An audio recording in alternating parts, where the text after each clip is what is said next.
Papa Vinny. That's me. Hey, Oh, good. I need to order a large pepperoni pizza. That wasn't my choice. I like it. You know, your kids do stuff like that when they get a chance. No. They do. They count on you not being able to change it.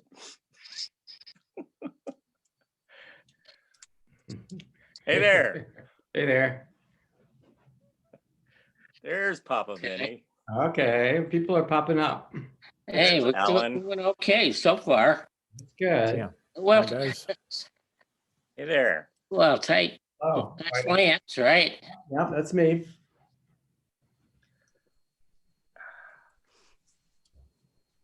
All right, I can't. When I do it with a family, I can get like 4 pictures on the screen, but that doesn't seem to work. Oh, because I've got pictures in a row at the top. Do don't you? have You that? got, okay. Yeah. I think the way this is, for me, at any rate, when somebody talks, they'll show up. That's okay. You can change that to a gallery view. Oh, there we go. I got you guys. Does that There work? you go. Okay, Okay. very good. Sweet. And I've got 3. Well, I've got you 2 and myself. And I think that's all I can get on this little screen, but that's it. That's okay. Okay. All right. Do we have anyone on the phone? I don't know. If you're on the phone, speak up.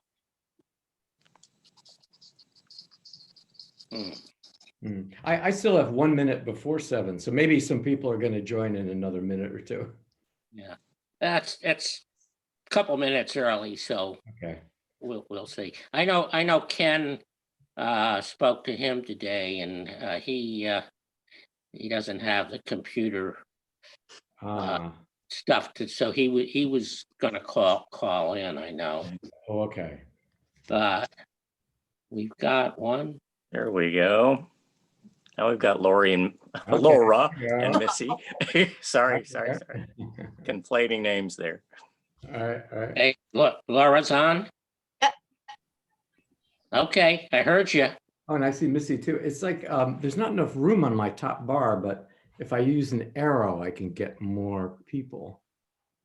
A little confusing. Okay, let me try to make my screen bigger. Well, I've got one blank. That's Christina, who's the host. That's right. So that takes up one slot for me. But Okay. no, that's okay.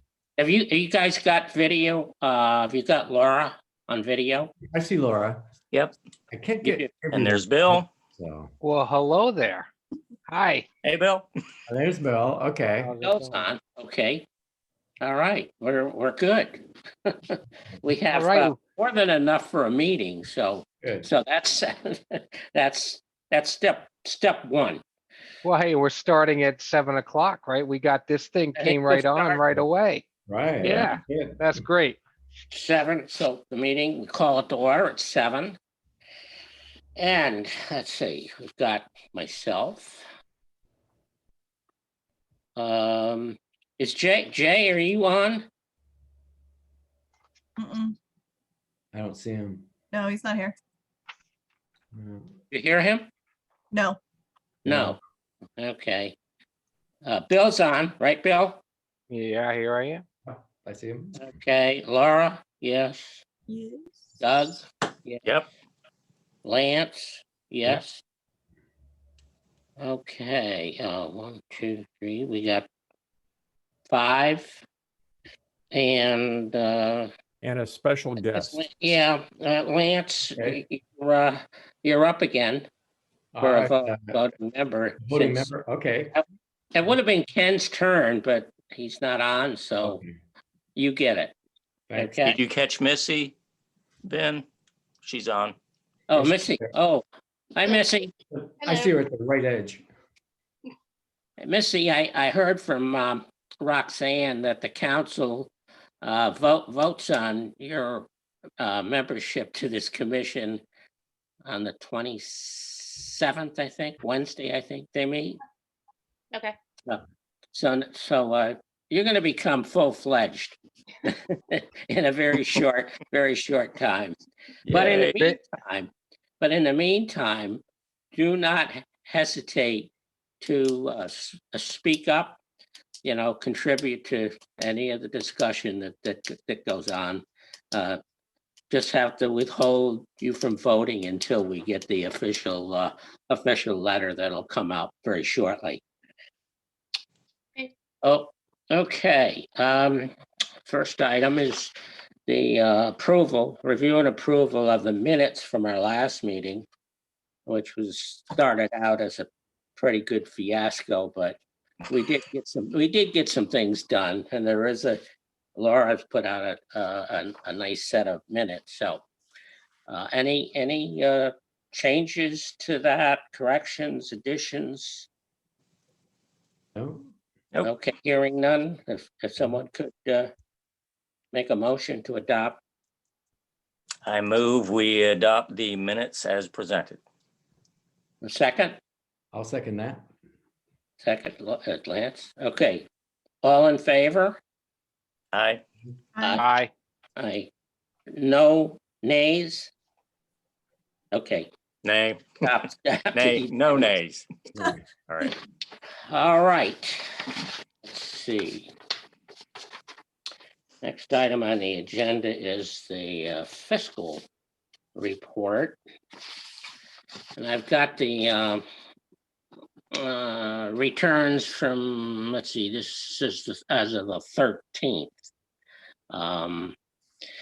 And to that date, we had expended 79% of our total yearly budget, total, but excluding the caretaker's contract.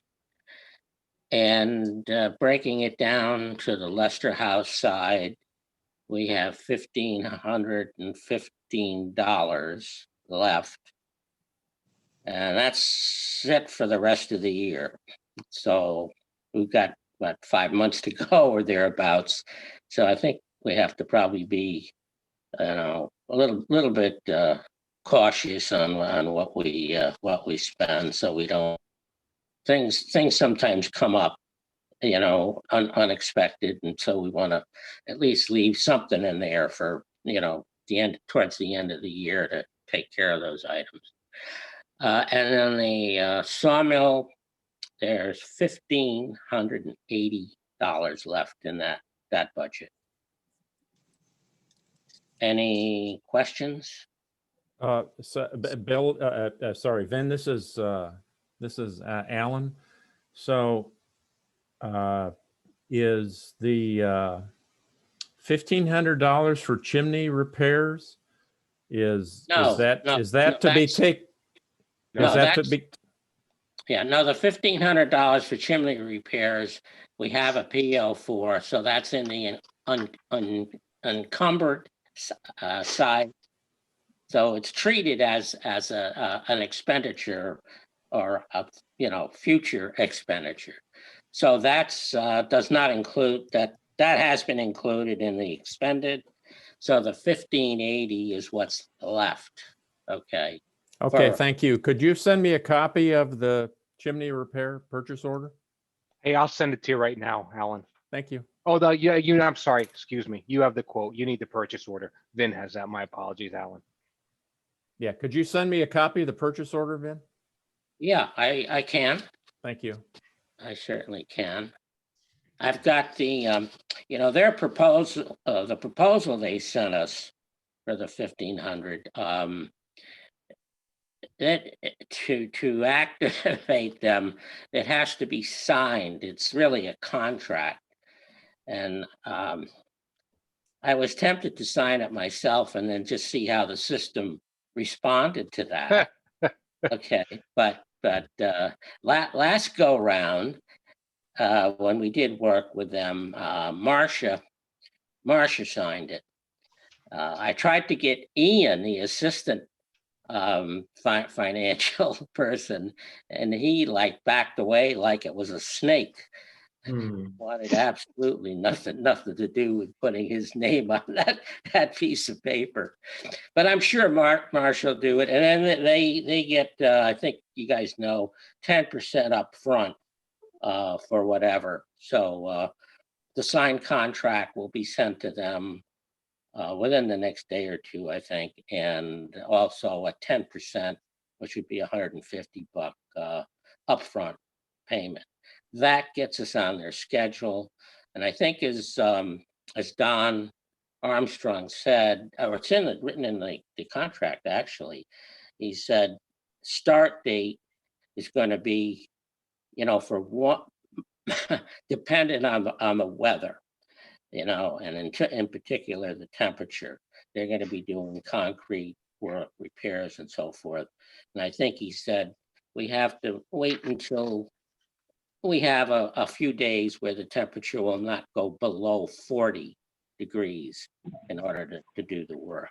So I mean, we're talking what, April probably before we get to that, thereabouts.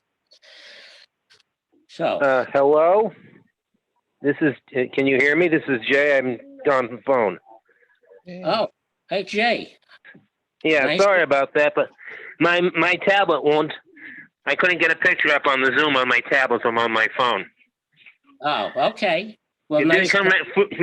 didn't come through format to work on my tablet. So Okay. All right. Well, I'm Sorry. glad to hear you.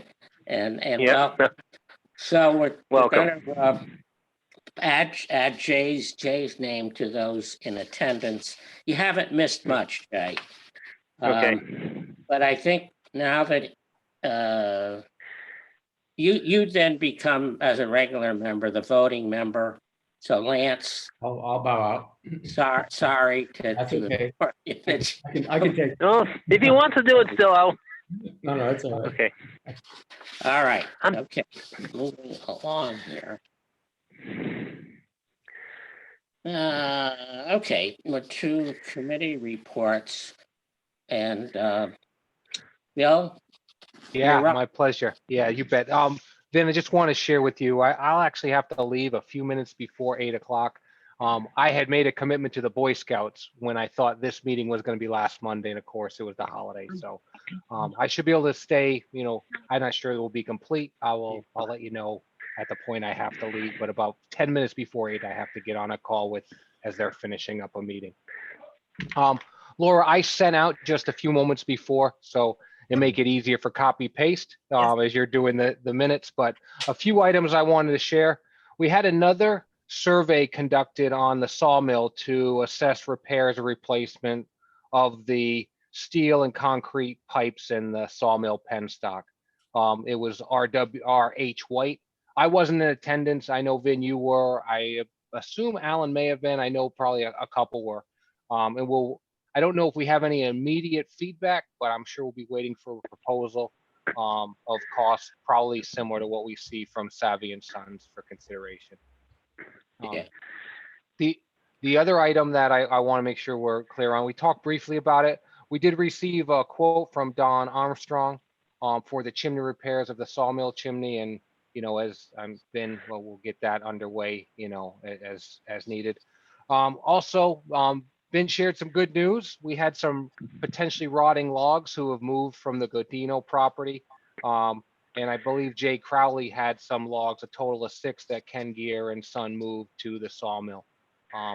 Is that and so hopefully, Alan, the lumber is, in good repair, in good shape that, we can use as the season permits. We also drafted a thank you letter for, I'm still amazed at a very substantial donation that, Alan shared with us a meeting or two ago, that was coming, but it's been received in the amount of $5,000. And it's from the Rhode Island Community Foundation. And that thank you letter was sent to Mayor Allen for signature. Mary Beth acknowledged she was going to work on it today. Then we may see something in hard copy here shortly, or she may have it signed and sent. I'm not certain, but at least there it'll be. And Alan, just to confirm, I did add the one the addition you suggest. I thought it was a good change to the letter, so thank you for that. There are 3 outstanding activities that I think I consider them on hold, not because we don't want to do them, but I think COVID restricts our ability to act on them. One is the Sawmill security alarm and getting people out to inspect and all that. I'm going to hold on that till, infection rates in the area subside. There's also a need. We don't have Ken Geer on today, and we haven't had, I don't think he was on last month as well. We do need to still arrange, and I've spoken with Brian Crandall. We need a follow-up with Brian to look at the foundation of the Sawmill. There's been a lot of discussion about that in the past. And as the weather begins to get better and we're less concerned about social distancing, perhaps we'll be able to arrange that. I spoke with Brian in the fall, and his schedule just never really permitted a chance. And the daylight went away pretty fast and the evenings became not an option. So that's on the to-do list. And the third item on the to-do list is one that Alan shared some time ago. I'm still hoping to connect with Bill Soms regarding, opportunities to auction equipment. We have a water pump. We have a few other items at the Sawmill that just need to find a new home. And so those 3 items we'll save for this upcoming spring season. Then that's all I have for the update. There is one item, I don't think it applies here, but it's one that you and I talked about. And I would ask someone other than me to think about whether there's a future motion, and that would be around the $5,000 donation is a great sum of money. And I think that we should, as a commission, treat that in the same way we do our budget, where the use of that funds are, voted on and approved by the commission.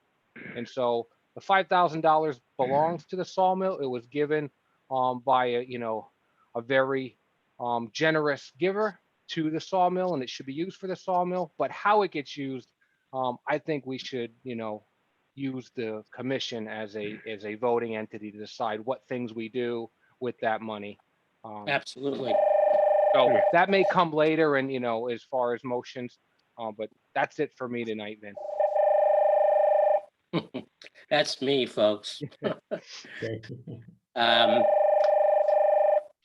Vin, Yeah, no, I think you're right. I think the commission should have a role in determining with the Sawmill committee how Right. to best spend that money. Yeah.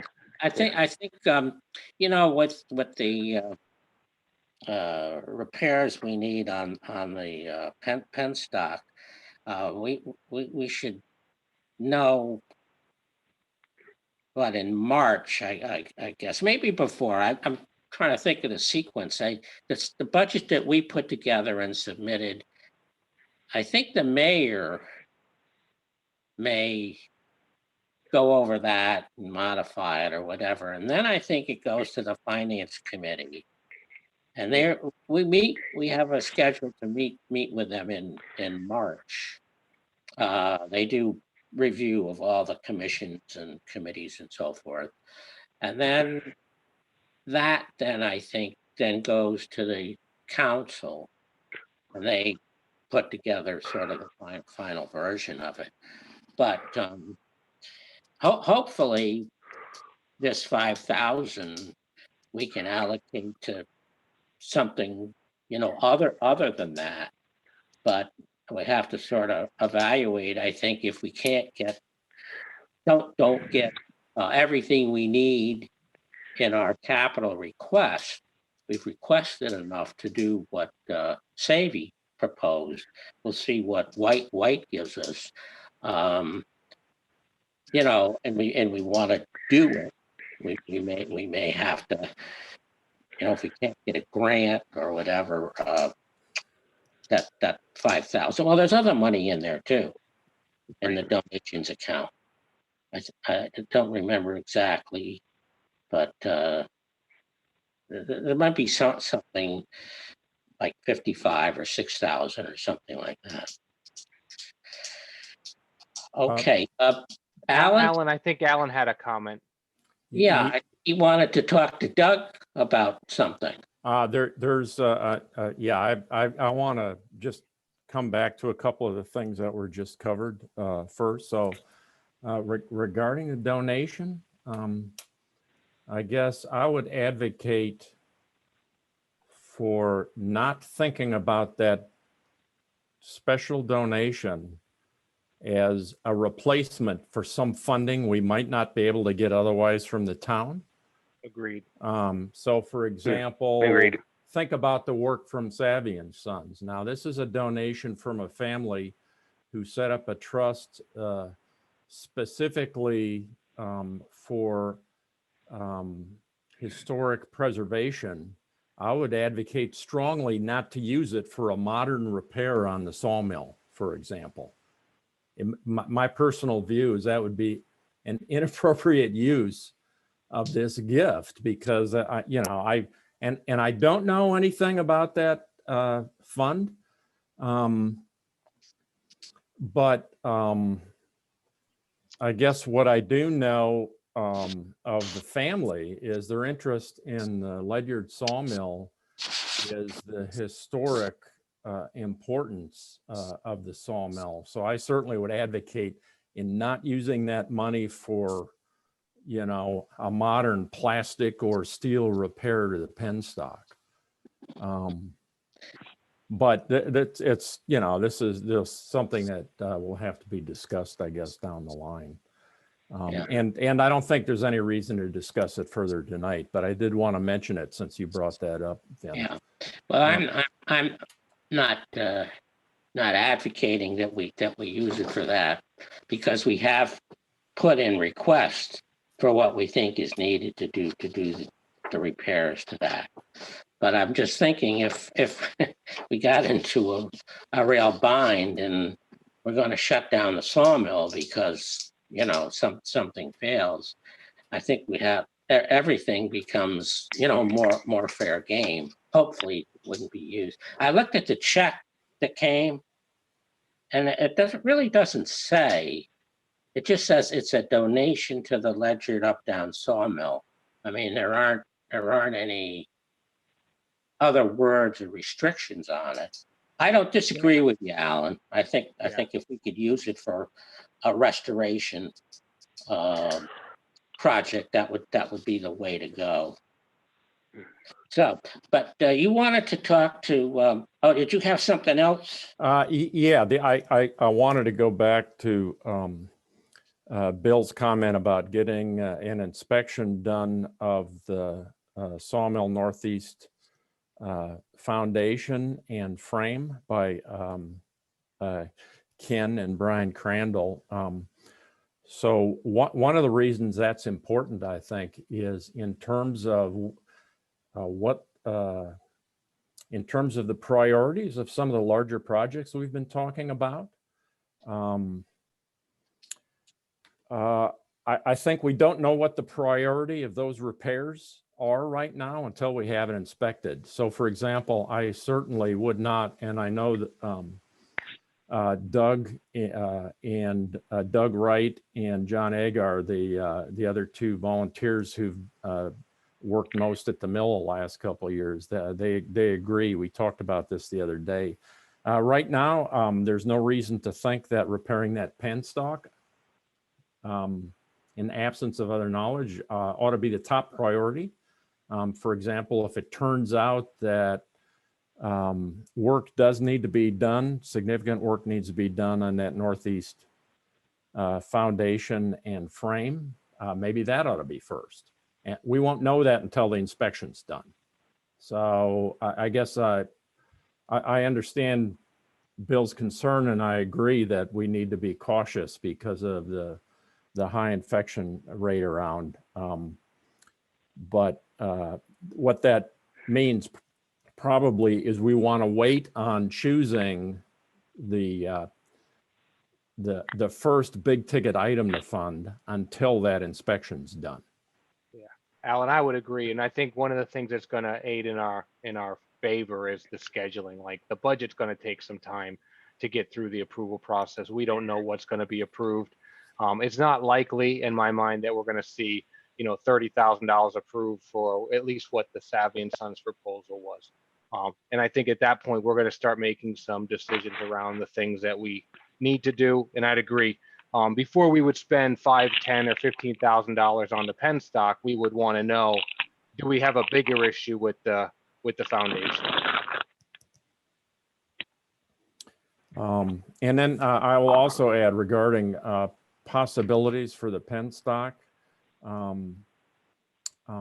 think we should, and I plan to start this. I think we should get information on sort of historically appropriate repairs, which means using wood,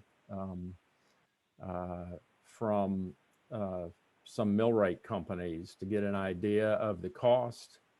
And, we kind of already know what one of the downsides of that is, and that is that, wood and Won't water, last, right? Yeah. wood and water has a limited lifespan. But that's, that's just part of it. I would also add, though, that it seems to me an historically appropriate repair like using wood is much more likely to get funded via a matching grant from various granting agencies like Preservation Connecticut. And I think they're unlikely to do matching grants for modern repairs. So something else to keep in mind. Choosing an historically appropriate repair may open up other avenues of funding. I don't know if it's a sign of how much money they're going to have for grants next year, but I've been trying to get in touch with the circuit rider that came down and visited the mill, and you guys showed him all the workings and so forth. Mike Farino is his name. So I've called him 3 times and left messages over the past month. No response. Okay. For all I know, he's been laid off because they cut their payroll. I don't know about that, but at any rate, I looked in their annual report where they list their revenue and their budget and what projects they did their last fiscal year, and they say they put out about $180 in grants, but then when I look at the projects that they list, they don't really show the money. The numbers don't seem to match. All I could find in grants that they put out for structural type work, reconstruction and that sort of thing, were 3 $15,000 grants, and they were all to churches, old churches. So before we get too excited about that, I wanted to talk to someone, Mike being our contact, if he's still around, to see what the prospects are for this coming year. They're doing it now. Submissions for grants are in twice a year in May and November. And then I assume they're awarded a month or two after that. So, it's still a possibility, but I'm not really at this point getting my hopes up too high. The other thing, Alan,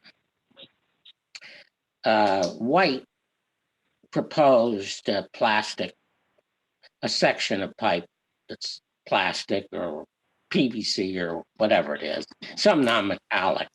And you had some concerns, or thoughts that be nice to replace it with like materials, and introducing new materials.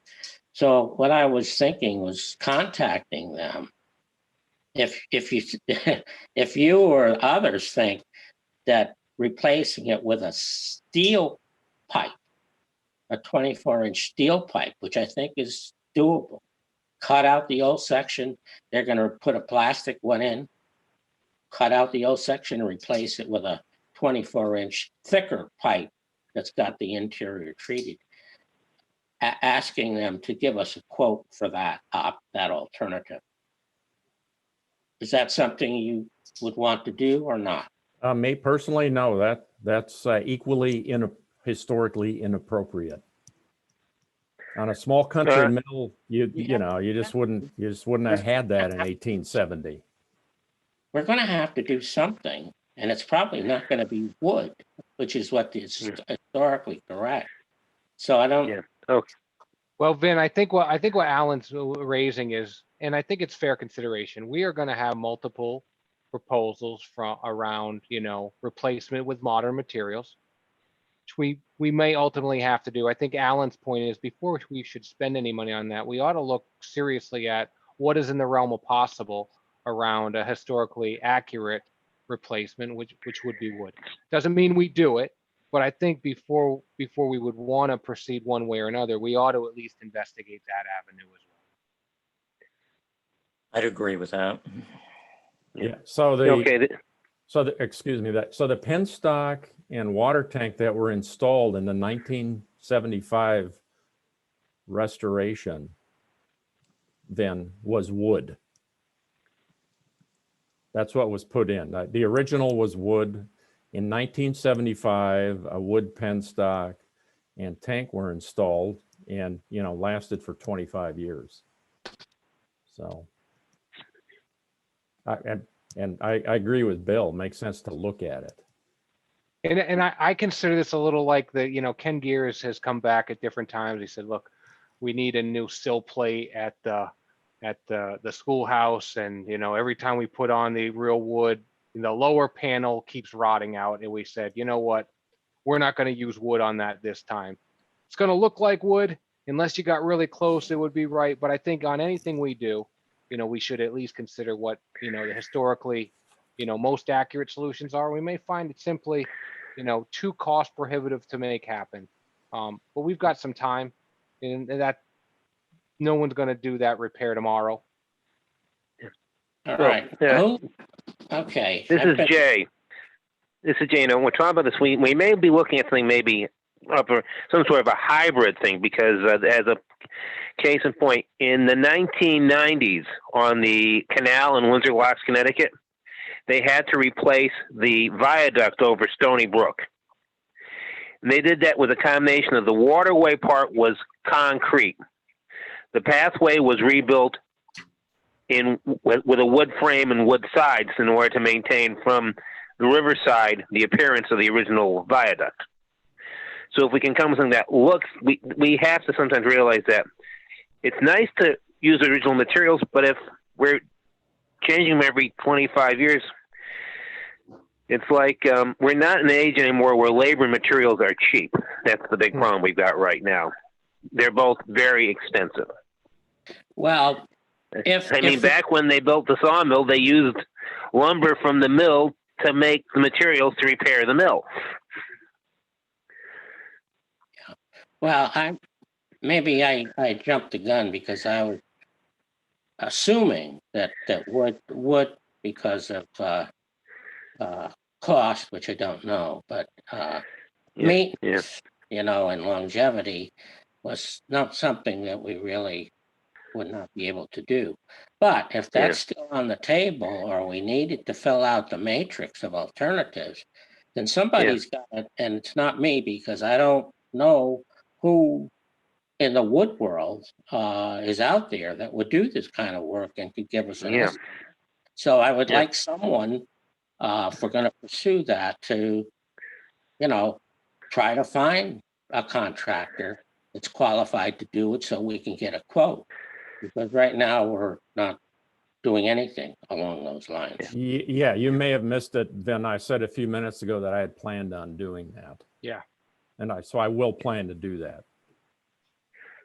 So Alan, you're gonna try to come up with a contractor? Yeah, so one is the company that Jim Cricker used to work for. And, you may recall that we discussed this specific issue with Jim in the 2 teleconferences we had with him. Maybe you don't Okay. recall that. Alan, I do recall, right? And there's another there's another millwright in the Northeast whom I've met that I'll contact just to kind of get things started. Okay, so you'll take an action to Yes. contact them and see if we can get a, at least a rough number for what it would cost and kind of an estimate of the useful life. Now, I bought a little Tesla stock, and it's done quite well. So, if it continues to do now, what I'd like, maybe I was thinking I'll set up a trust to initially fund the wood pen stock, and 2, the trust money over time would use to pay for maintenance. How does that sound? I love it.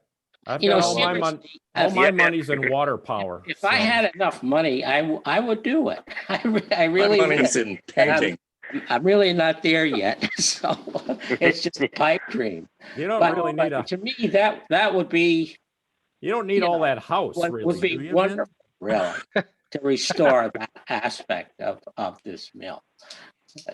Yeah, All right. so I guess so. The last thing, and we really should move on. I mean, I'm uncomfortable when the first discussion point is cost, and that kind of stops the rest of the discussion. It is the Historic District Commission, so I just want to remember that history part, especially when it comes to the sawmill. Just a reminder, I know everybody's heard this lecture from me before. It's the only water-powered up-down sawmill in the country that's still working on its original site. There is no other in the United States. It's a special place. So when we have discussions about what to do, I'm really uncomfortable when the main item of discussion is, well, that's going to cost too much. That, of course, has to be discussed. But I'm uncomfortable when it's discussed first and then kind of shuts down the rest of the discussion. And maybe we should move on. Speaking of rotten wood, Doug Kelly. Yes, sir. So Doug, did he just call you rotten wood? another area of damage that we found this past year is the frame that supports the grist mill, which is in the southeast corner of the sawmill building. So it turns out that frame really it's rotten to the point of it needs to be replaced. So there was a termite infestation in there a few years ago. And the damage was a lot worse than we had realized just till this past fall when we tore off some of the covering boards to take a good look at the frame. And it was pretty bad. So that frame needs to be replaced. What I wanted to ask you about is if you think this is something that would be a possible Timber Framers Guild project sometime down the line in a few years. I think you're associated with that group. Is that right? I am. That's the Northford Timber Framers. Northford? They're Northford. Okay. It's a little bit I'm not sure if it's part of North Branford, but in that general area. So I can approach them. I can also check with Steve Monroe of Eagle Quality Landscaping, who is part of that group as well. I know that he does some individual projects locally. I can't say that I'm familiar with the part of the building that you're talking about. So it would be up to, those folks to, have a look and see what's possible and see what they can fit into their schedule and, all that kind of stuff. Yeah, so this, so I guess the way we've talked about this at the mill over the past few months after discovering the damage is that, this is something that maybe could get done over the next 2, 3, 4, 5 years. Okay. Ideally, we could saw all the timbers right at the sawmill for use. Mhm. There'll be some challenges. Maybe the biggest of which is that the millstones would, need to be removed before rebuilding the frame and then put back on. And there's 2 millstones sitting on there, and the total weight is probably about 4,000 to 5,000 pounds. So Okay. probably when it got built, I think the frame was installed and the stones put on top of the frame before that corner of the building was closed in. So at that, I think at that time they probably could have got a backhoe or whatever equipment they use to move the stones right in there. Right. Can't do that now because the building's there. So that's going to be inconvenient. that's going to be one of the challenges. But for the timber framing part, maybe that's something that we could explore a little bit to see what's possible. Sure. Okay. Okay. Yeah. Thanks very much. All for right. that. Yeah, we'll talk outside of this.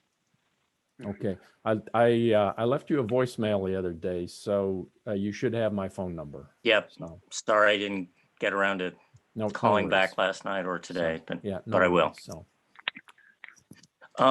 And Alan, just to touch on what you and Bill were talking about earlier, I am also very aware that we are the Historic Commission, and my preference is always to effect any replacements with historic materials if possible. So yeah, I have to think about cost and suitability and everything else, but my strong preference is to vote for historic materials wherever possible. yeah, I guess one of the things that and it's actually multiple things that's kept me thinking about this over the years is I've been part of the group that's made, I think, some bad decisions in the past on making repairs at the sawmill. I think we made some decisions to use modern materials that probably was not the right decision. Now, some things are easily reversible when they're built with new materials and, could go back at some point. Others a little harder to do. But anyway, it's important to have the discussion. And there's obviously advantages and disadvantages to any approach that that we'd end up taking. So I think we'll all be thoughtful about it though, and come up with a good decision. Yeah, great, thanks. That's all I had, Vin. So I will Okay. All right, I will good. sign off unless anybody has any questions for me. Oh, that's fine. Thanks, Alan. Okay, thanks very much. I appreciate it. Thanks, Alan. Okay, yeah, see you folks. Thank you. Okay, let's see, moving along to the Lester House report. I'm sorry I didn't get it out to the committee members because my email somehow had a problem. I couldn't get into it. And that happened about the middle of last week. And I finally got the computer the guy fixed it. He said he did a tune-up on it. And now I can access my email. So that's, Yeah. you know what? Did he use historically relevant components on that repair, Vin? No, but I No. just gotta tell you what, one thing, when it was down, okay, so I can't get into my email. I don't know what's coming in. I couldn't get stuff out. What it reminded me of is if you've ever lost water in your house, okay, you know, due to a hurricane or whatever, your pump doesn't work, yeah. so you don't have water for a week. And we don't think about water, right? I mean, it's just there and we always have it. But try living without it for a week. Yeah. And then you get, that's the feeling I had about my email. You know, you just kind of use it, it's there all the time. And when it disappears, it's like, oh boy, now what do I do? So I'd anyway, rather have water than email. anyway, I didn't, you guys maybe could add some things if I forget. I only have like a few items on here. One is the lead remediation from the Lester House in the quarters. This has been, I've had a list of, there were 12 contractors who did this stuff, licensed to do it, that was given to me by Ledge Light. That's in the whole state of Connecticut. 12 painters that have the certifications that they want. 12 in the whole state? That's in the whole state. That's Yeah. that's the state of Connecticut. I That went to the website. that many? Those are the ones that came up. So at any rate, so I've contacted, I took the 6 that were closest to us. And so I've contacted all of them. And one said, we don't do that. Their license must have expired. 2 have not returned my phone calls. 2 came down and looked at it and refused to bid. They weren't interested in it for, I'm not exactly sure what reasons. I don't think they were very forthcoming on that part of it. And there's another one from Manchester who's coming down tomorrow to look at it. And he does seem interested, so I'm hoping he might take it on and can give us a quote to, you know, remove the lead from the windows and the frames and, you know, repaint them after they remove it.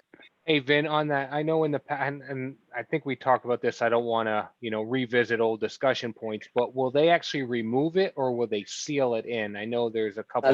They would have to remove the sashes. Okay, I gotcha. Okay. Surfaces that they think the Ledge Light is kind of assuming that the dust that they've picked up and tested is coming from friction. That's Got it. what Yep. and it sounds reasonable, right?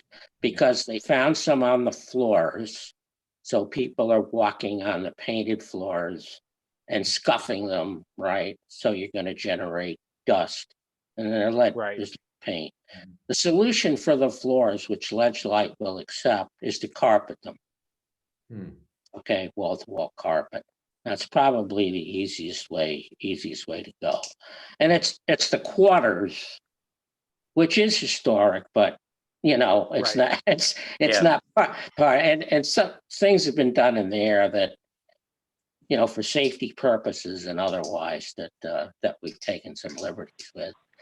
But the paint, they'll have to remove the sashes to get to the edges.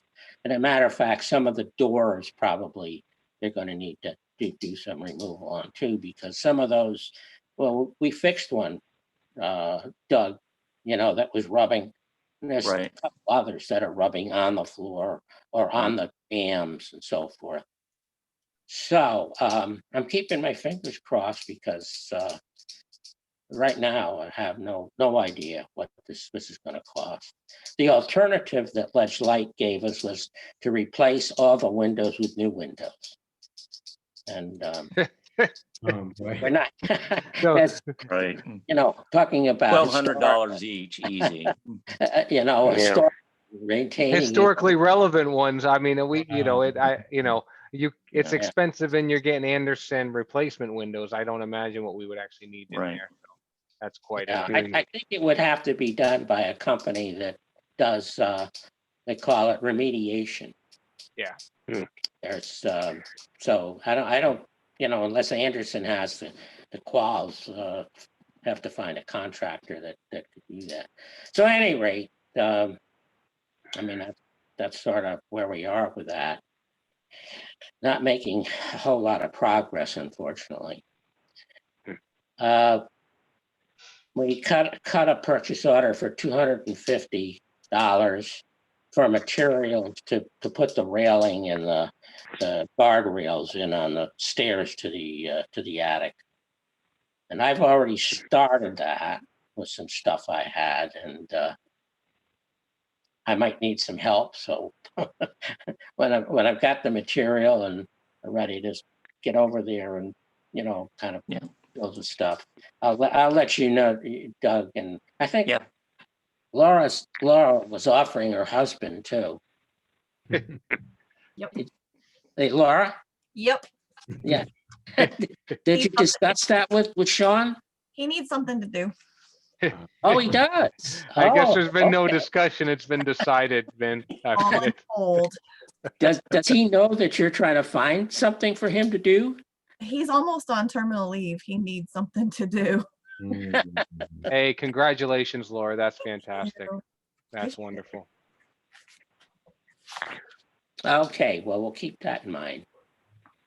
And let's see, the last item I had is Rebecca has been contacted by a Girl Scout troop about doing a project for, I don't know the name of it's comparable to Eagle and the Boy Scouts. Gold award. Lord. It's a silver. Right, the gold. I don't know the name of it, but it's their highest award and rank. And they do it the same way. They have to do a community project, that helps the community in some way. And so Rebecca was coming up with a few ideas, and I think I would like to run those by the committee, see if there's one that everybody likes, or if there's something Rebecca hasn't considered that we think would be good for this young lady to take on. And that's it. Any questions? Did I miss something? Laura, Doug? No. Can't think of anything. You haven't been doing a whole lot for, a lot of good reasons. So, all right. Hey, Vin, this is Bill. My apologies. I'm gonna have to drop. I need to join the Boy Scout meeting for Troop 16. So I apologize. I'll have to depart a little earlier than I would have liked, and I'll be much more careful on scheduling. Again, this is a holiday-induced scheduling conflict. My apologies. Okay. Thanks, Bill. All right. Thank you. Take care. Thanks, Bill. Thank you. Yeah. Bye now. Okay. Dropping like flies. All right. Moving along then. On research, Lance, is there anything? Last month we talked a little bit about historic signs for houses, and I did this last month a very informal survey of historic signs in the area. I know, Vin, you mentioned that you kind of liked the sign on Jim Bowerset's house. That's cast metal. It's kind of an anomaly. It's very different from a lot of the other signage around there. Okay. Like in Gales Ferry, which has our highest concentration of historic signs, like 99% of them are wood painted white with lettering on it. Yeah. So the conservative in me tends to talking about traditional materials would favor that kind for historic signs. And in Gales Ferry, a lot of the signs seem to have been done in kind of a standardized way. They're white wood with a beveled edge and kind of a sage green border on, at least some of the signs are. So there must have been a program at one point to make a uniform style of house signs in Gales Ferry. And I actually like those. My inclination is, why not continue that kind of thing? So I guess I'm trying to think, what to do next. I seek instruction from the committee. Should we come up with a standardized design that would maybe look nice in the sense that all new signs would be in a format that we like. I went to New London and to Mystic, and if we wanted to get a little bit fancy, in New London they have this shape of a sperm whale in kind of a light blue color behind the black on white lettering, so it doesn't interfere with reading the sign. And in Mystic it's an anchor in kind of a pale gray blue color. I don't know if we wanted to have the the Ledyard oak or something that says Ledyard. But again, I guess I seek direction. I don't know if it's a good time to discuss this now, get input from people, or over the next month, people could send me ideas, or we could even, Vin could appoint a committee, a smaller subcommittee to look into this. But I'm willing to do what even go so far as to, if we felt we had a consensus, come up with some drawings of a prototype for that kind of thing. I think if, like say in the village, there's a concentration Right. of signs, Right. and if they're all sort of similar, Yeah. I wouldn't want to put, as you described them, start putting signs like the one on, Bowerset's old house down there. See, Bowerset's house sort of is off on its own.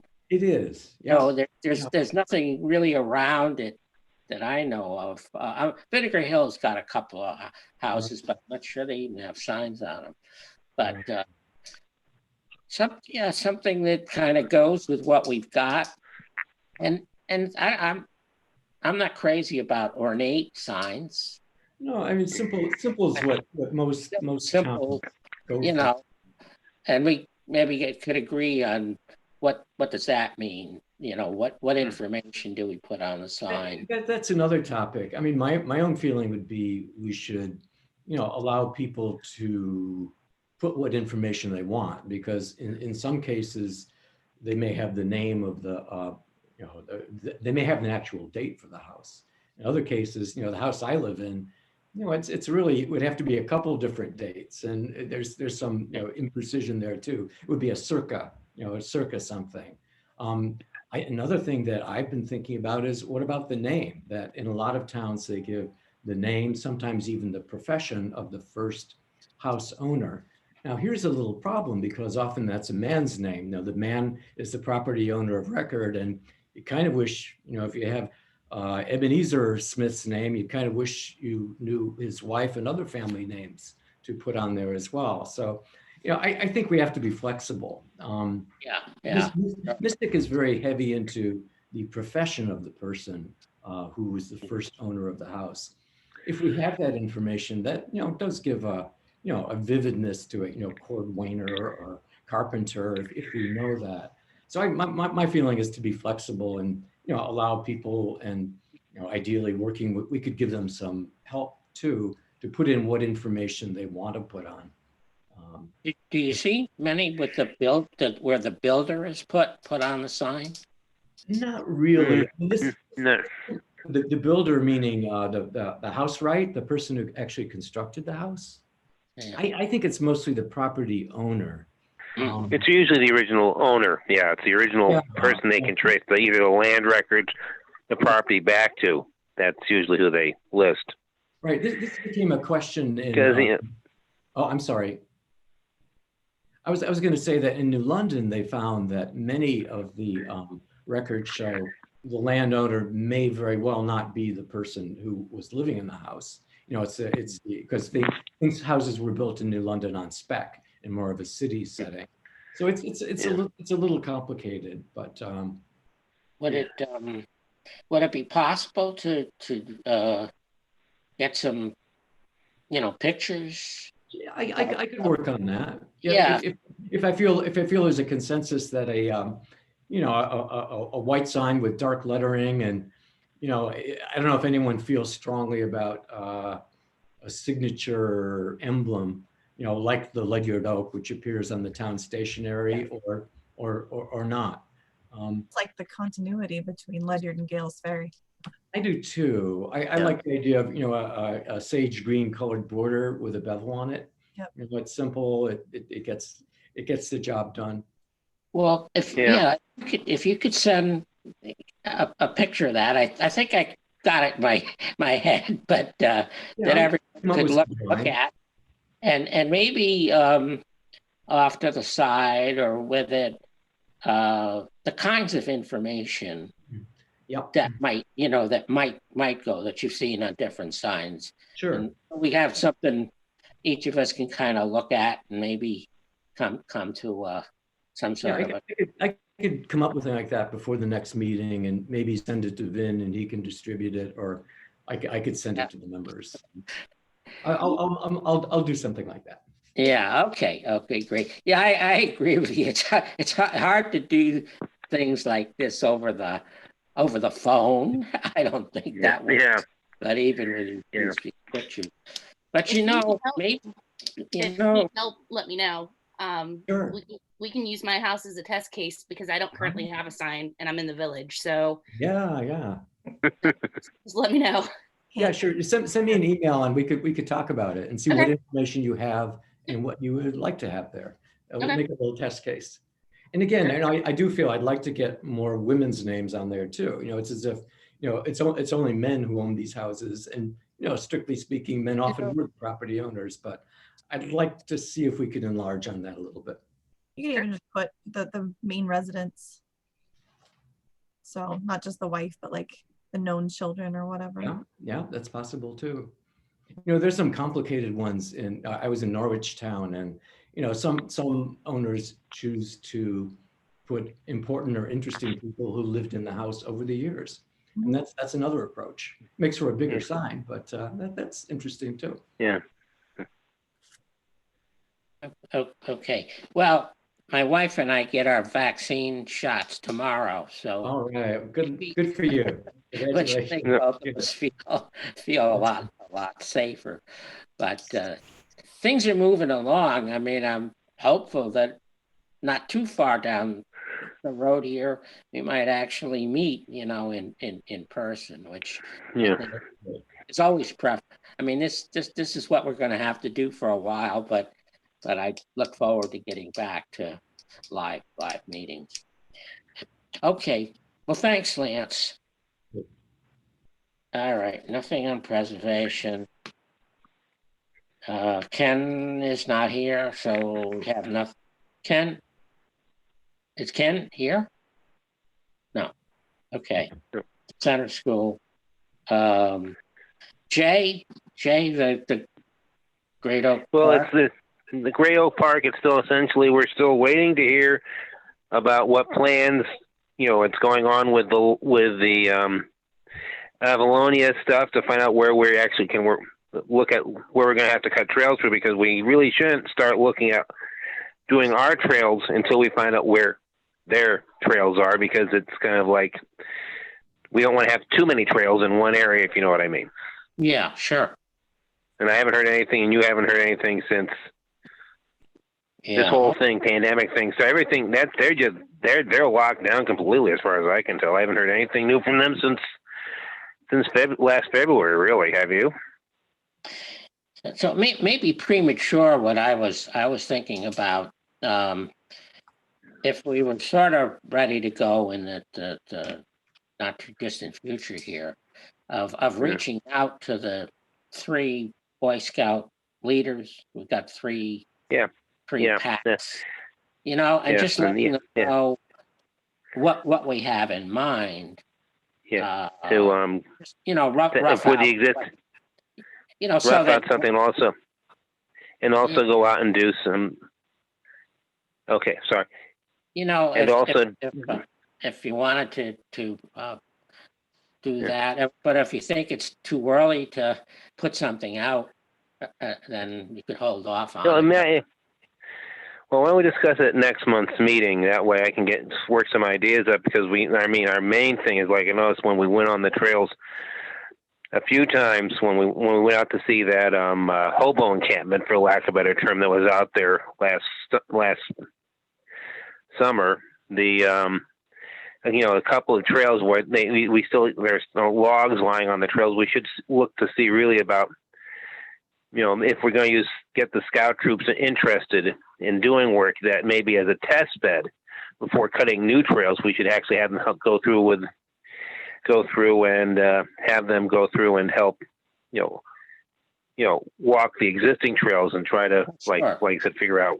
Yeah. Sure. Yeah, because like I said, in some couple of cases, like I said, we've had a couple of tree falls where the easiest way was, like I said, was just to reorient the trail around the tree, because it was just too big to move. Yeah. And also look at doing work around trying to keep the meadow area around the oak tree, the open area around the oak tree site open, so that people can actually still get an idea how big the tree was just by the expansive, because that's starting to grow in now with the last of the oak finally biting the dust. Yeah. Yeah, because right now we got a lot of scrub brush growing there, and that.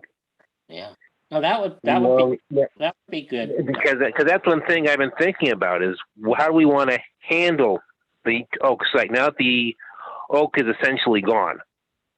There's no way, shape, or form there's nothing really there to tell what the tree was like, except for the fact that we got this big, large, essentially open circle with nothing there in the middle of the woods to sort of denote what the tree was like. I mean, that might be our best. Do we want to replace the area that's, sort of the grushy area over? Do we want to go through and clear it and maybe seed it with meadow grass, something like that? So it's a field area like the meadow in front of the house?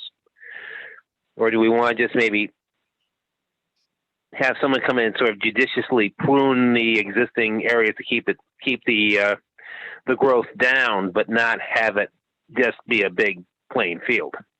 Mm-hmm. Mm-hmm. Okay, because I've been thinking about that for the last couple of months. That since the last time we were out there, that it's starting to grow in, and we've been keeping the area open more or less to sort of show people how big the tree was. That this is what the tree covered. With the tree gone, nothing grew here because the tree was here. You know what I mean? We've got some photographs of the tree when it was alive and so forth. So maybe a little, stand there with plexiglass or whatever. That would weather that that people could look at to see. Oh, that's what it looked like. That's what. Yeah. That okay. Yeah. That's a potential project. That's a potential project for a Boy Scout, for an Eagle Scout. It's a unique project too. I mean, that would be a good one. Yeah. Sure. Yep. Okay. Okay. We're good. All right, we're good. Yep. Thanks. Yep. Okay, now we're up to Laura. So I actually have a question for everybody about social media. Last November, I went and I talked to the family of former Mayor Al Clark regarding the milk wagon. And we got a bunch of the old pictures from when he used it in his campaign. And we were all set. We were going to do a thing on Facebook and Instagram to sort of promote that we have this piece of local history. Then the election happened, and I had talked to Bill Soms about the appropriateness of essentially perpetuating something that at one time was political or used in a political purpose. And his suggestion was that we hold off until after the election. And as we can see, nothing has really calmed down in the months since then. So I've been holding on to the pictures and I haven't put anything up. And I don't know what would be an appropriate timeline to do that. Because the last thing we need is to have a piece of local history get embroiled in nonsense. Yeah, well, just that's in of itself. You see, you've hit it on the head. It's nonsense. This was, I'm I not mean, getting Al that Clark. discussion. I mean, I think that's on my own opinion, and but you know, the thing is that we have to look at it. It's not We lost your audio, Jay. Ledyard. Oh. You went underwater there, Jay. Yeah, couldn't hear.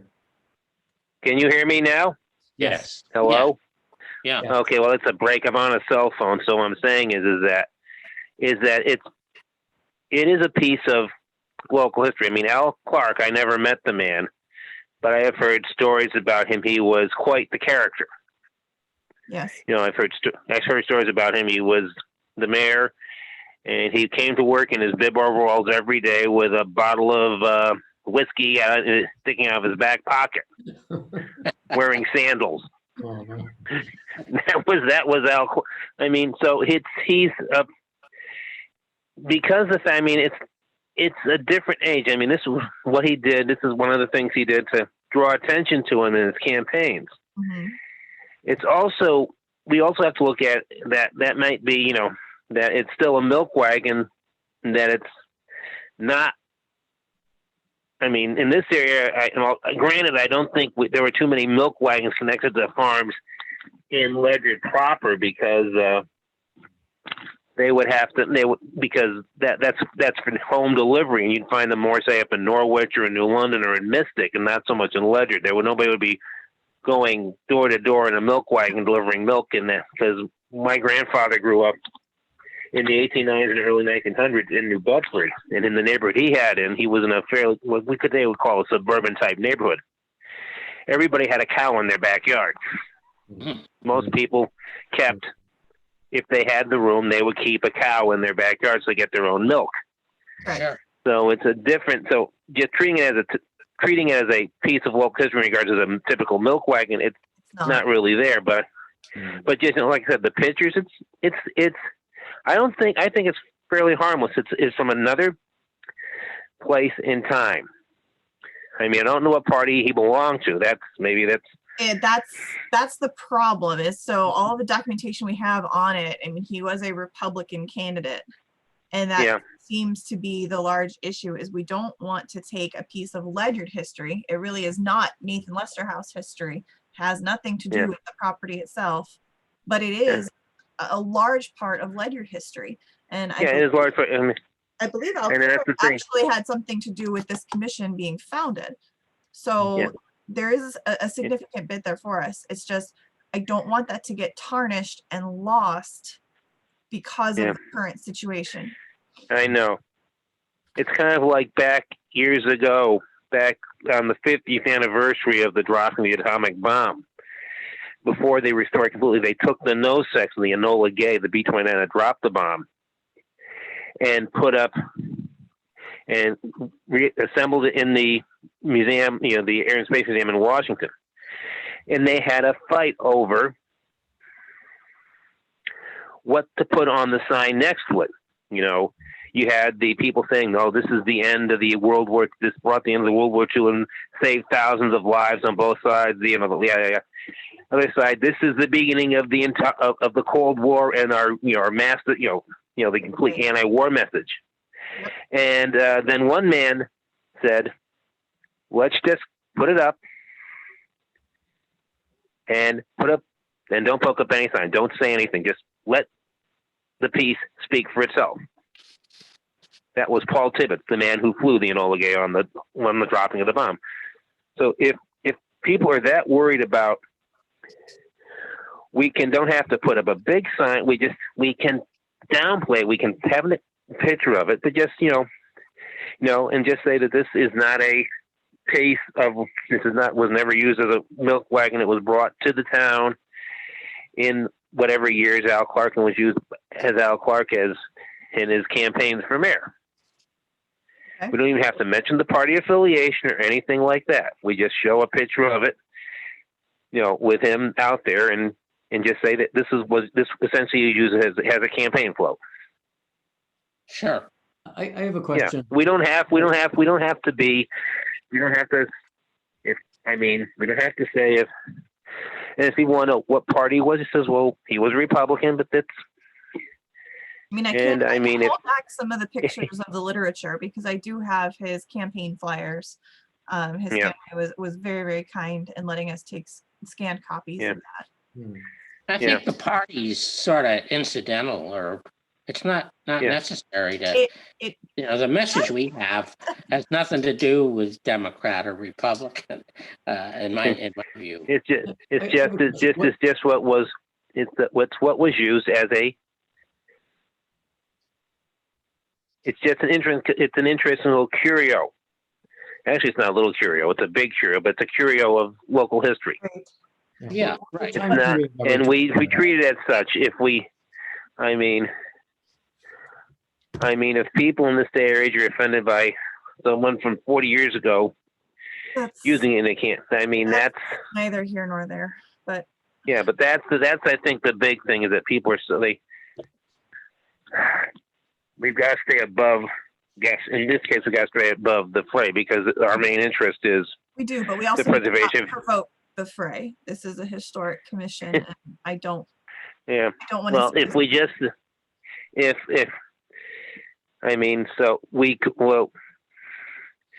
so what we do is if we have to we have to have an ID label on it anyway. And then we just say on the label, it was used as a campaign device for Mayor Al Clark during his election campaigns, and leave it at that for now. Well, And how about if this? Talking about- Is this baby about to be born in any case? Or is this something that can percolate for a while and when we're It's ready? been sitting with us since October. I just don't Okay. know. I don't want there to be no discussion about it because the family would love to see it recognized. Sure. So And Lance, I think, is trying to I have a talk. question. What time period are we talking about? How long ago was this election? these 60s, 70s. 60s, 70s. Okay. Yeah. I don't have the Yeah. exact dates in front of me right now. So, 40 years ago, half a century ago. Correct. Yeah. I just don't Yeah. want it. My concern is that it will be taken out of context because of the nature of social media and the current stuff. Hmm. And I don't want to see that lost. So, and I don't want to do a disservice to the family that's very proud of their family member. Who did do a lot here. Yeah, I know that's the big problem right now. Is that anything?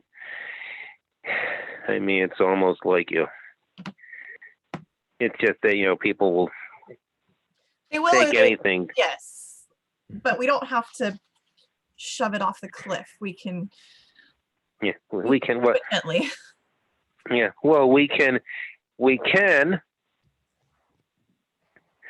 put put a display up next to the wagon with it, next to milk wagon with it, but we don't have to list it in the social. Like if we. This is strictly speaking for social media purposes. Yeah, just that somebody takes a screenshot of it and so, that's the thing right now is that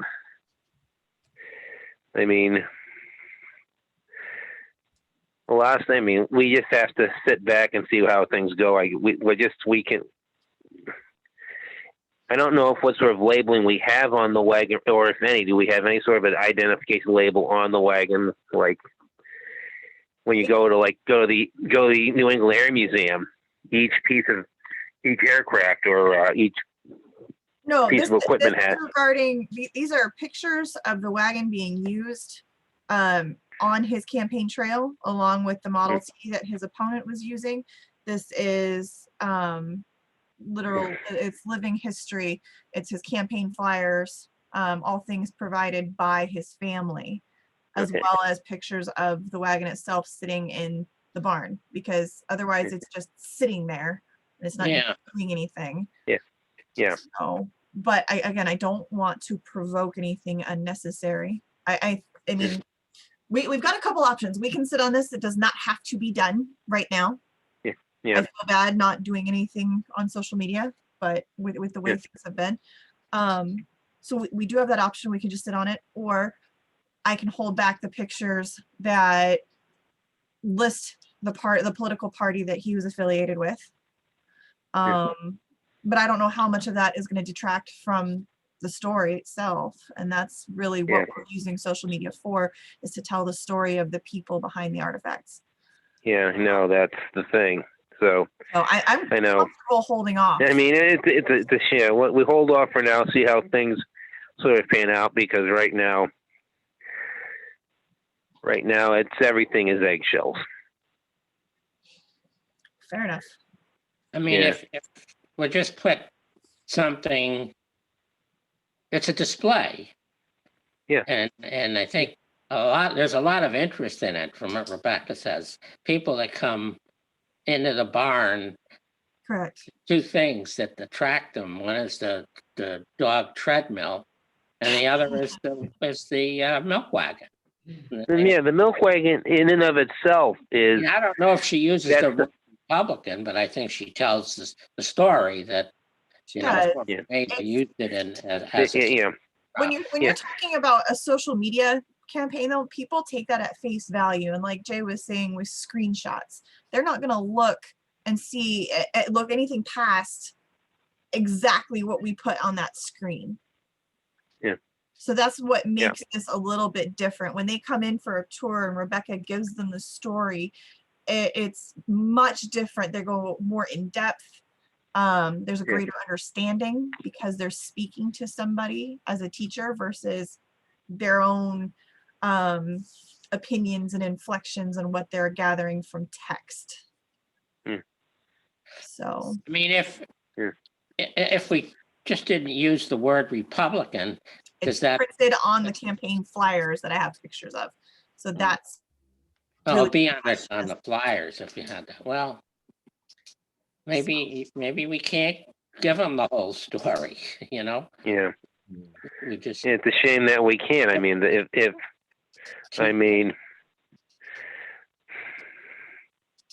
mean, that's the sad part, is that you don't, I mean, it's ridiculous. If we hold off, we can give it a month or two. We can see how, when things calm down and maybe people are ready.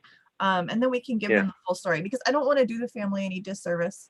I don't want to choose sides of anything, if you will.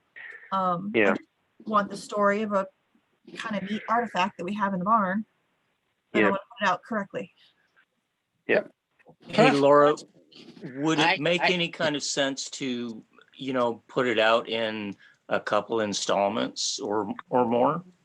I don't know if we have enough of a story to do that at this point, but I mean, we potentially could. I think the interesting thing here, at least to me, is this is what somebody, a former mayor, used as a campaign prop. Right. Now, the flyers that he put out, I'm not interested. I don't even think I want to read those. I mean, honestly, to me, the wagon is the interesting thing. I think that flyer is what lists all that's rather unique to this town, perhaps. Right. The maybe. flyer also, I don't know if it was his, I don't want to say it was his obituary, but I think a lot of the information was cross-posted onto his obituary. And that's what says all the things that he did, the contributions he made to the town, to the historic commission, or the creating the historic commission and everything else. Hey, so what you said earlier about the interest in the barn at the Lester House, could this be one artifact that could be part of a larger story that includes a dog track and other things? So it's just one thing.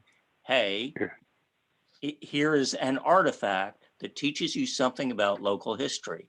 Here's another one that teaches you something about local history. And maybe that could be the focus, right? That's cool. Rather than just being the one item. Yeah. Or the one story. that would give us a lot of material to work with for a longer period of time. Okay. And, you know, as we can find other things and figure out what the associations are with those artifacts, we can add them to the larger string. Would you be willing to do work with me on timber framing and maybe Heck yeah. we can put some stuff out on the construction of the barn too, so that way we're. Absolutely. What do you think, Vin? Well, that's a good, decent idea. I think if just the wagon itself isn't, you know. You went from good to decent, so, you know, we're declining here. Yeah. But, Oh. you know, I'm not sure how much of a story we want to put out here. But if we do You something know, like rather this, than adding right? his obituary and a bunch of his campaign flyers, like you say, Doug, if we put the dog track, you know, the dog mill and a few other things to make it more interesting and cover more things. Yeah. I mean, that's not, you know, I wouldn't consider that political.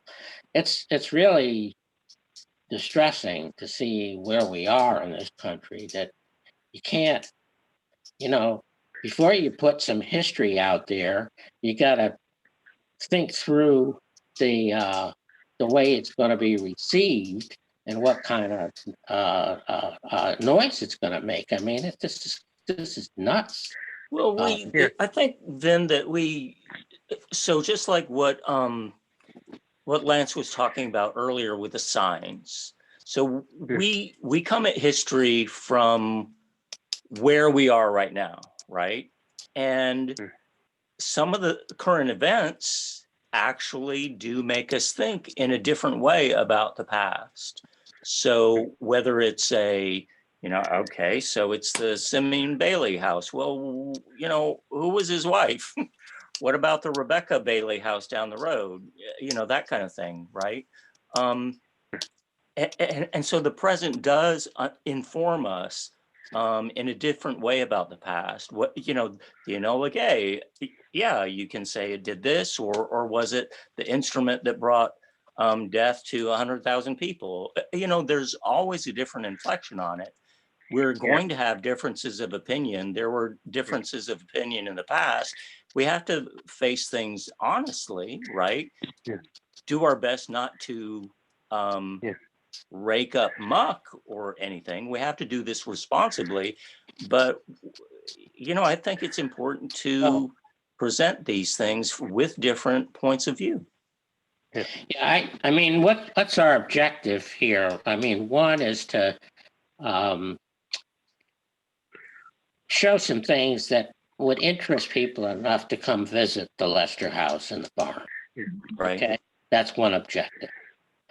Two, if it can inform people of some aspects of history that they might find interesting, or you know, I don't think this wagon's is gonna change people's philosophy of life or anything like that. I think it's something that happened that I think people would find interesting. Some might find it humorous, you know. So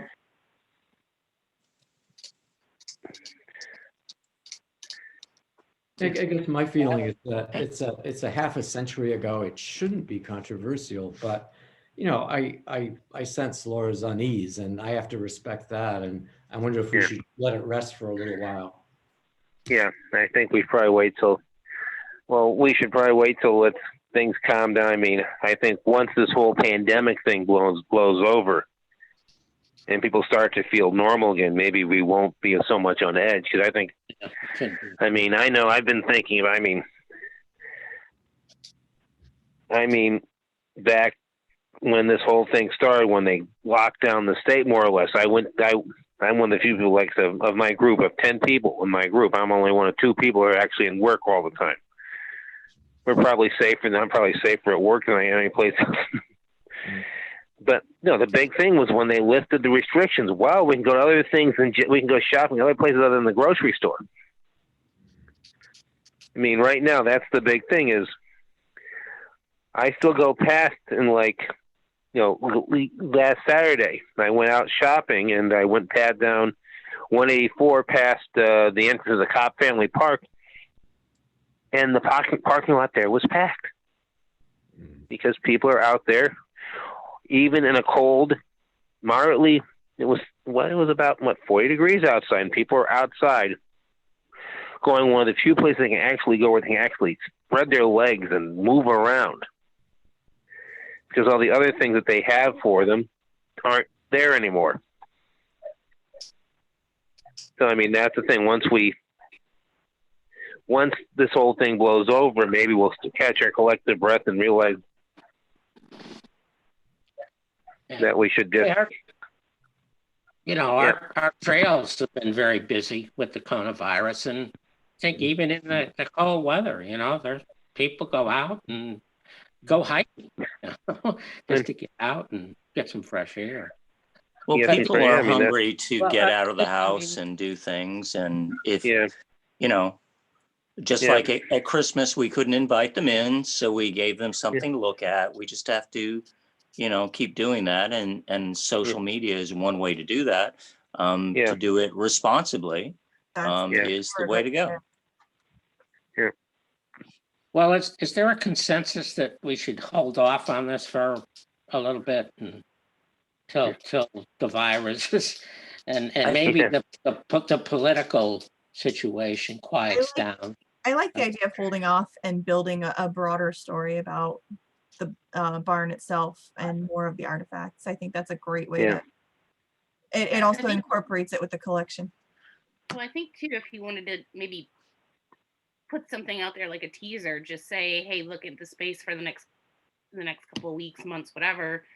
We're going to talk about the barn at the Lester House and some of the unique items that are contained within. Right. Yeah. And we don't have to start out with the milk wagon. We can just, like I said, I find the whole idea of the dog treadmill to be more fascinating than the milk wagon myself, because it's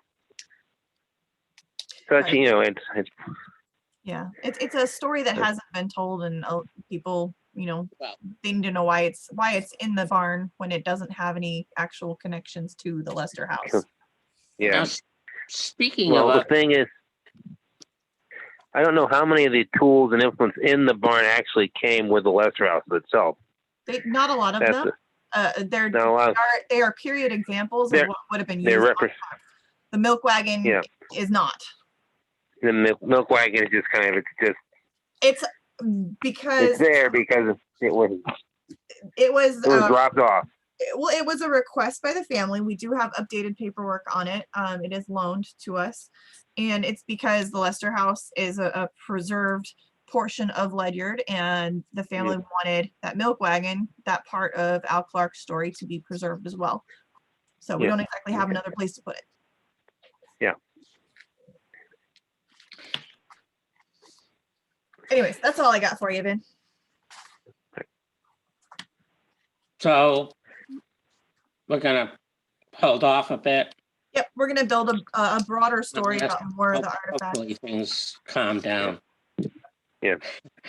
But along these lines of getting the message out, because people can't come and so forth, we had the promo made, and is that up anywhere yet, or? I'm not sure. I will look into that tonight and let you know tomorrow. I haven't. I see it on YouTube. It's not on the town website? I don't know. I don't believe so, but I will take a look, and then I'll get in touch with Christina and everybody and see where we're at. Can we check? The link. Huh? Can we still have the check? link down with it? I do. I still have all of the stuff from the videographer, so if we need to resubmit it, we have it. Okay. So that's not a problem. Yeah, can we check on that? Because, it's 90 seconds or thereabouts, but it's a little clip of some of the really nice features of the house and the barn to some extent. And it's a shame you know, that we don't, it's not out there. Yeah. It was put out on social media, and then we had to go and make sure that all of the credits were done correctly, because in order to use the music that's in the film, we have Right. to make sure that it's credited appropriately. And so I was in touch with, I'm totally blanking on his name, but the videographer that we worked with, Jack, and he clarified links and names and the exact placement of that information. And so we were updating that on YouTube before it could go over to the town. So that way you don't want to go and change things on your YouTube link and No, on your no. original file. And then from there, we sort of got lost with holidays and whatnot. So I will get back in with that and check on the status and make sure that it's up. Okay, terrific. All right. All right. Anything else on social media? Nope. Okay. Any old business to come before the commission? No? Okay, Nope. good. Okay, now we get two items here. Election of officers. Okay, it's the first item. And this is the month, I guess we're supposed to do that. So maybe if we just check first if the current officers, you know, are still interested in serving. Would that be okay with you folks? Yeah. Sure. Okay. Jay Peeler here. I'm still interested in serving as vice chair. Okay, so Jay, you're okay? I'm okay, yes. You're okay, and Laura, I'm good. you're good for the clerk? Yep. And if someone would like to chair this August group, just step forward. No, you're stuck with us. That would be, Yeah, okay. I would shed no tears, and I would support I make whoever you are for the work. But if no one is up Yeah, for it, well, I'll go okay, for well, another year anyway. uh, All right. I make so a motion that motion. I make a motion. Jay Peeler make a motion to reelect the existing slate of officers. Okay. We have a second. I'll second. Okay. Discussion. All right. Let's see who's voting now. Things have gotten since Bill left. So Guess we Lance vote? is back being the Am I back to being a voting Lance, member? you're voting, Laura. So we're good. All in favor? Aye. Aye. Aye. Opposed? None. Okay, so it's unanimous. All right, the second item, which we postponed a month to give people a chance to look over our rules and procedures and so forth.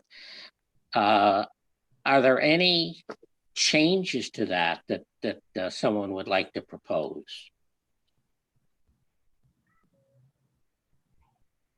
Nope. Okay.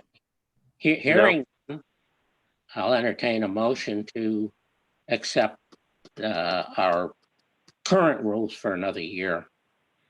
I'll make that motion to accept current rules of procedure for the following year. Yep. Okay. Jay Peeler, I second the motion. All right. All in favor? Aye. Aye. Aye. Opposed? Okay. So the rules stand for at least another year. Is there any other new business to come before us? No? All right. Then motion to adjourn. I so move. Okay. Peeler second. Yeah, seconds. All in favor? Aye. Aye. Opposed? Motion passes unanimously. Okay, folks. Thank you all for for being part of this for this meeting. I would have to say, from my end, I think this has worked out better than our first one. We got it going pretty much on time, and it looks like there weren't too many technical glitches from the individual's point of view. So, because I think realistically, we're probably gonna have to meet this way for the next, couple months anyway, and maybe longer. So, all righty. Yep. Okay. Good All right, night. everybody have a good night, and thanks. Thanks, Bye. folks. Be safe. Yeah. Right. Bye. Yeah, bye. I know.